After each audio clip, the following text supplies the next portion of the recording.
Hello friends, આજે આપણે રસાવાળા બટેટાની શાક બનાવી લઈશું. સૂકા મરચાં, મરી, જીરું, વરિયાળી અને આખા ધાણાને આ રીતે શેકીને ગ્રાઇન્ડ કરી લેવાના છે. અચકચરો પાવડર કરી લઈશું.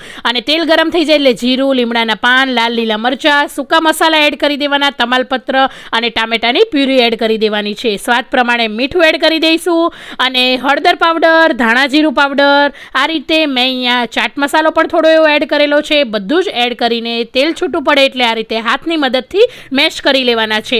આ બટેટાનું શાક જે ભંડારાવાળી આલુની સબ્જી કહેવાતી હોય છે એ પણ આ રીતે જ બનીને તૈયાર થઈ જતી હોય છે. થોડું થોડું પાણી એડ કરતા જઈશું. લાસ્ટમાં આપણે 1.5 ચમચી જેટલી કાશ્મીરી મરચું એડ કરી દઈશું અને જે આપણે સિક્રેટ મસાલો તૈયાર કરીને રાખેલો છે એ એડ કરી દઈશું. આ મસાલો એડ કરવાથી સબ્જીમાં 4 ચાંદ લાગી જશે અને એકદમ બટેટાનું શાક ખૂબ જ સરસ એવું તૈયાર થઈ જશે. તો મારી રેસીપી ગમતી હોય તો મારા વિડીયોને જરૂરથી લાઇક શેર કરજો. Thank you.